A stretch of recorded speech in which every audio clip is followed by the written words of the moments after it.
Isang maganda at mapagpalayang araw sa inyong lahat. Ang tatalakayin natin ngayon ay tungkol sa varieteng heograpikal. Heograpikal, nagkakaroon ng pagkakaiba-iba o baryasyon ng wika dahil sa pagkakahiwa-hiwalay ng lugar o sa lokasyon ng isang puok na pinanggagalingan ng wika. Halimbawa, ang Pilipinas na isang kapuluan kung saan ang agwat ng mga puok ay nagbubunsod ng maraming wika at wikain. Ang mga baryasyong ito ay sumasalamin sa pumumuhay at kultura ng bawat lalawigan. Dimensyong heograpikal. Variety ng wika na nagbubunsod sa pagkakaroon ng lingwistikong dialekto. Halimbawa nito ay ang Tagalog Rizal, Tagalog Bulacan, Tagalog Batangas at iba pa.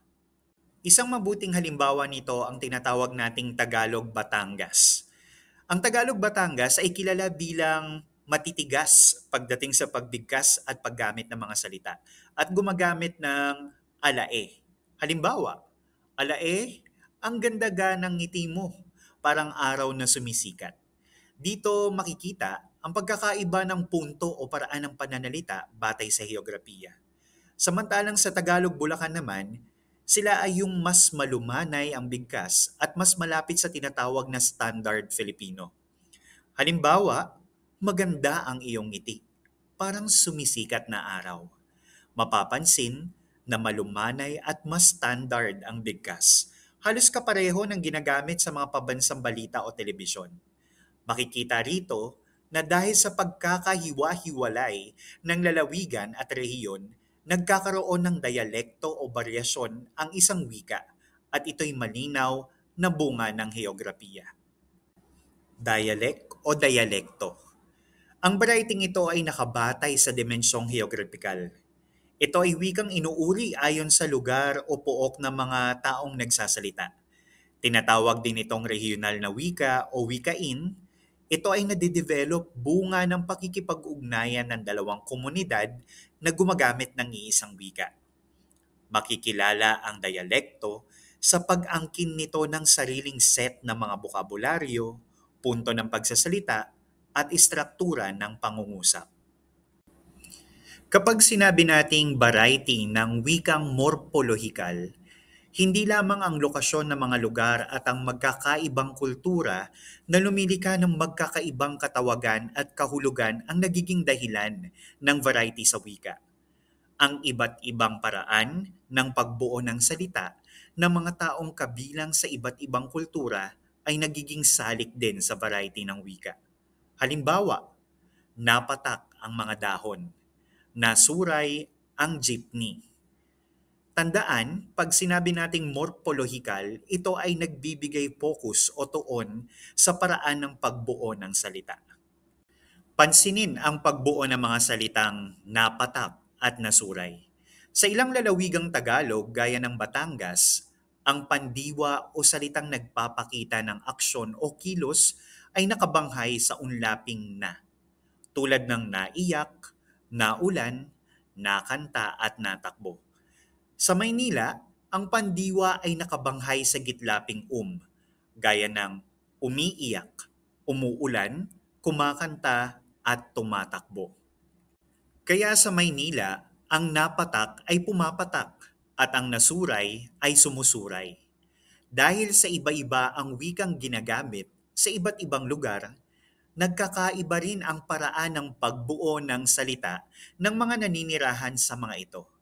Ang pagkakaibang ito sa pagbuo ng salitang dahil sa paglalapi ang tinatawag na morpolohikal na variety ng wika.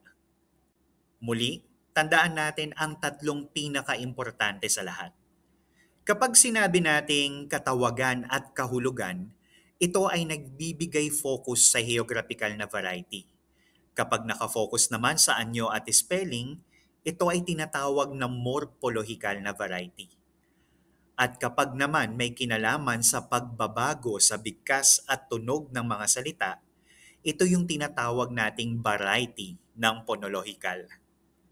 Sa variety ng phonological, dito pinapakita sa paglikha ng kanya-kanyang dialekto, hindi may iwasang malikha rin ang magkakaibang tunog at bigkas ng mga salita. Nagkakaroon ng kanya-kanyang dialectal accent ng bawat lugar. Pagmasdan ng mga halimbawang makikita sa harapan. Sa Maynila, aba, ang ganda. Sa Batangas, aba, ang ganda eh. Sa Bataan, kaganda ah. Sa Rizal, kagandahan eh. Sa Pangasinan naman, agi, magana. Bumalik tayo sa wika at dialekto. Ayon sa mga dalubwika o lingwista, ang batayan ng pagkakaiba ng wika at dialekto ay may mutual intelligibility. Kapag nag-uusap ang dalawang tao na magkaibang speech variety at hindi sila nagkaintindihan, ibig sabihin nito, sila ay mayroong magkaibang wika o magkaiba ang wikang kanilang ginamit. Samantala, kapag ang dalawang tao na nagkakausap o nag-uusap ng magkaiba ang speech variety at nagkaroon ng kaunting disturbance o pagkaantala sa pag-unawa, sa dulo ng pagkakaiba ng tono, ilang salita at pagbuo ng mga ito, dialect ng iisang wika ang kanilang ginagamit. Ngayon, para mas malinaw ang pagkakaiba ng wika at dialekto, magbigay tayo ng focus sa wika. Kapag sinabi nating wika, may tatlong punto tayo na dapat tandaan. Una, kasangkapan ng tao ito sa komunikasyon sa paraang pasalita o pasulat sa pamamagitan ng mga salita na may struktura at alituntunin. Ikalawa, maraming wika sa daigdig. Ikatlo, hindi magkakaunawaan ang dalawang taong nag-uusap sa dalawang wika. Dialekto. Tatlong punto. Variety ng wika na partikular sa isang tiyak na pook o rehiyon. Ikalawa, ang isang wika ay maaaring maraming dialect.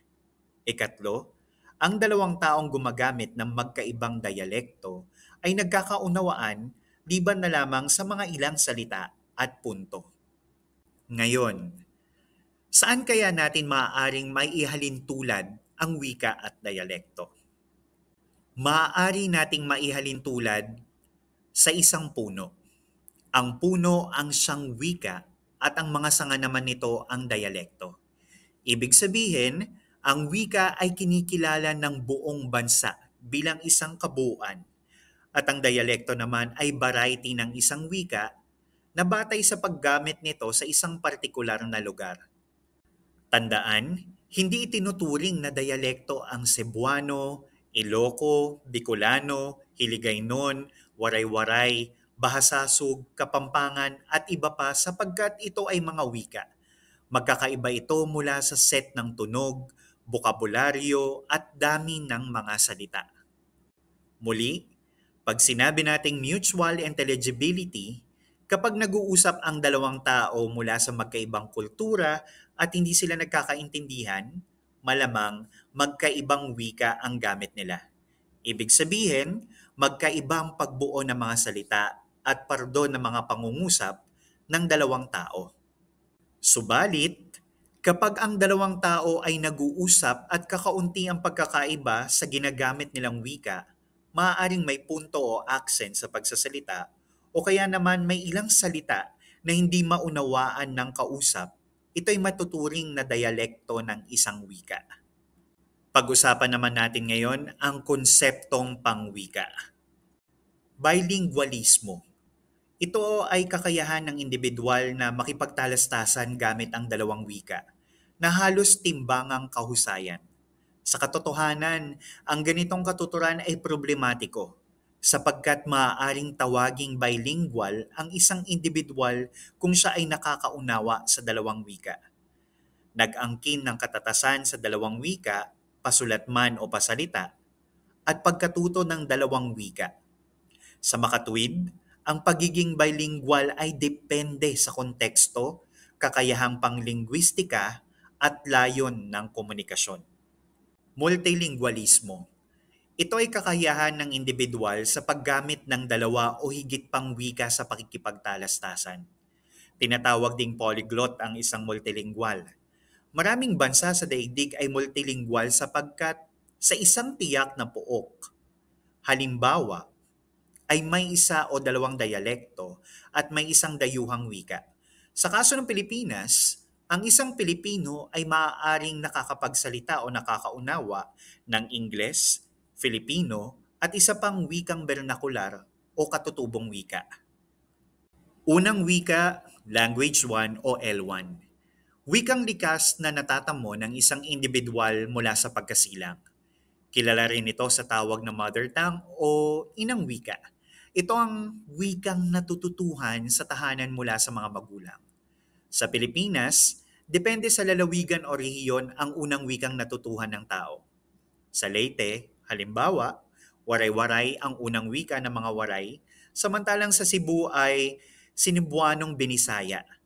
Sa unang wika natin, nauunawaan ang mga pangunahing kaalaman at karunungan sapagkat ito ang wikang ginagamit natin sa pag-unawa ng mga bagay-bagay sa ating paligid mula nang tayo'y isilang. Sa madaling salita, sa unang wika, tayo unang nag-iisip at umuunawa. Pangalawang wika, Language 2 o L2. Katawagan sa alinmang wika na natutuhan ng isang tao matapos niyang maunawa ang lubos at magamit ang kanyang unang wika. Maaaring magtaglay ang individual ng dalawa o higit pang pangalawang wika at maaaring nasa anyo ito ng regional na wika at dayuhang wika. Isang mabuting halimbawa, ang L1 ay Filipino at ang L2 ay Ingles at Cebuano. Sa kaso ng Pilipinas, lumalabas na ang Filipino, bagaman ito ay wikang pambansa, ay nagsisilbi rin bilang pangalawang wika kasama ng Ingles. Ang pangalawang wika ay maaaring natututuhan sa pamamagitan ng likas na pakikisalamuha sa komunidad. Sa katunayan, higit na mabilis ang pagkatuto ng ikalawang wika kung taal na tagapagsalita ang pang-araw-araw na nakakasalamuha. Maaari ding natutuhan ang ikalawang wika sa pamamagitan ng edukasyon. Sa panahon ngayon, maraming institusyon ang nagsasagawa ng programa para sa pag-aaral ng ikalawang wika. Sa kabuuan, ito ang video talakay patungkol sa Writing Geographical. Nawa, kayo ay may natutuhan. Maraming salamat sa inyong pakikinig. Hanggang sa muli, paalam.